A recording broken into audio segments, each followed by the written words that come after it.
New Orleans. They call the rising sun. Parler à des jeunes socialistes européens quand on a 58 ans, qu'on est né après la guerre, qu'on est donc plus jeune, c'est aussi tenter de transmettre quelque chose.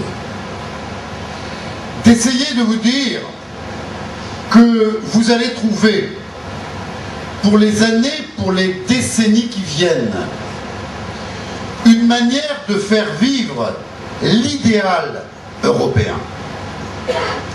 J'aime passionnément l'Europe, parce que dès peu de temps après la guerre, j'ai éprouvé que l'Europe se crée par le rassemblement des peuples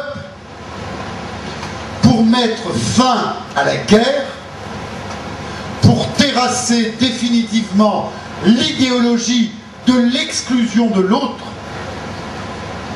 Vous qui parlez ce soir de diversité, de lutte contre les discriminations, l'idéal européen est né de la volonté de faire cesser l'exclusion de l'autre pour sa race, pour son origine ou pour sa religion. Instaurer la paix en Europe.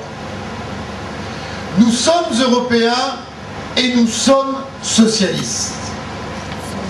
Mais savons-nous suffisamment que nous, les socialistes, nous sommes nés internationalistes. À l'origine du socialisme, à l'origine du combat pour la justice dans la liberté, il y a d'abord la solidarité des peuples. On ne peut pas opposer un travailleur d'un pays à un travailleur d'un autre pays. Il faut qu'en tant que socialistes et européens en même temps, nous pensions à ces valeurs fondatrices de l'Europe. La paix, disais-je il y a un instant. Mais est-ce que nous devons garder la paix pour nous? Ou est-ce que nous devons être des militants de la paix dans un monde particulièrement dangereux, dans un monde particulièrement menacé par les conflits, les atteintes à la dignité des êtres humains et des peuples? Vous, les jeunes socialistes européens, je suis fier de vous quand je sais que se rassemblent avec vous d'autres peuples du monde, d'autres militants jeunes qui viennent d'autres pays où on se bat pour la liberté, pour le pluralisme, pour la justice sociale et pour la paix. Parce que c'est le premier bien d'un être humain, le droit à vivre. Et je suis fier que vous receviez, vous, les jeunes Israéliens et les jeunes Palestiniens, ensemble.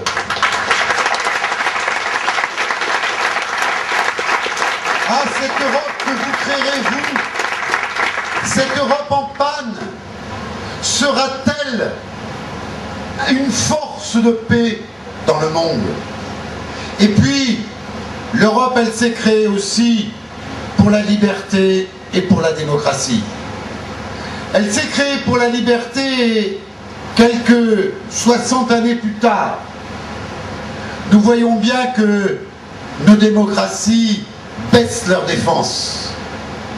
Nous voyons bien qu'en France aujourd'hui, on crée des fichiers. C'était accepter la diversité. Mais moi je ne l'accepte pas, je la recherche. L'être humain progresse. Les destins collectifs sont plus grands. Lorsque nos sociétés sont enrichies par les cultures les plus diverses. Mes chers amis, aimer notre diversité, c'est d'abord aimer notre diversité en Europe. Il y a encore du boulot, hein. Il y a encore des nationalismes, y compris à gauche. Il y a encore des amours de la patrie que j'aime moi-même, mais mal compris. Ce n'est pas parce que j'aime passionnément la France que j'aime moins le Portugal ou l'Italie. François Mitterrand avait une très belle formule. Ma patrie, c'est la France, mon avenir, c'est l'Europe.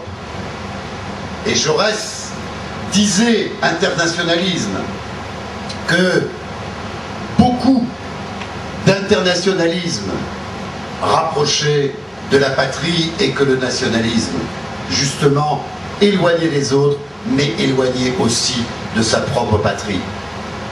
Donc d'abord la diversité en Europe, vous évidemment, ça vous paraît évident, mais je vous assure que par rapport à des pays profonds, à des populations qui ignorent encore les autres pays européens, l'Europe a des enjeux pour faire des listes. Cela doit nous ulcérer comme Européens. Bien sûr qu'il faut organiser, bien sûr qu'il faut réguler, bien sûr qu'il faut maîtriser. Mais dès l'instant où on stigmatise une catégorie de la population européenne pour ce qu'elle est, bonjour l'Europe, ou quelle Europe? Aimer notre diversité, c'est savoir que nos sociétés ont beaucoup changé, qu'elles ne ressemblent pas aux sociétés de nos parents. Le phénomène de l'immigration a enrichi nos sociétés. D'abord sur le plan économique, je vous le dis avec un peu de sens de la provocation, mais quand même, je vous le dis parce que c'est vrai. S'il n'y avait pas eu d'immigration dans vos pays, vous vivriez beaucoup moins confortablement. Non mais je vous le dis parce que vous êtes socialiste, quoi. L'immigration a enrichi économiquement nos pays. Et d'ailleurs, restons sur le terrain de l'économie une seconde. Il n'y aura pas d'avenir économique pour l'Europe dans les 20-30 ans qui viennent sans immigration. Avoir un projet progressiste, si nous n'unissions pas nos forces à l'échelle où se trouve le marché. Nous, les militants politiques de gauche, mais avec les syndicalistes, on ne fait pas une société plus juste sans les représentants des salariés. Mais c'est d'abord en Europe que nous devons faire vivre cet internationalisme, mais un progressisme en Europe qui est tourné vers le reste du monde. Chers amis, dans quelques années, moi je ne militerai plus, enfin dans quelques années, pas dans un an ou deux. Vous avez l'âge, en gros, que j'avais quand j'ai adhéré il y a 36 ans. Je voudrais espérer quelque chose. Espérer que vous saurez aider par nous, que vous saurez remettre de la force, de la passion, du sens, de l'enthousiasme, de la ferveur dans l'idéal européen. Je vous souhaite à vous, jeunes socialistes européens, d'être les porteurs pour les années, les décennies qui viennent d'un idéal européen en route qui a besoin d'être réinventé, qui a besoin d'être régénéré. Je vous le jure, l'Europe a besoin de vous, le socialisme a besoin de vous, et je vous le dis avec conviction et encore une fois avec espérance. Si ces deux mots peuvent vivre ensemble, Europe et socialisme, vous verrez, dans le monde entier, l'Europe et le socialisme réconciliés auront un message de progrès, de justice, de liberté, de démocratie pour les peuples du monde entier.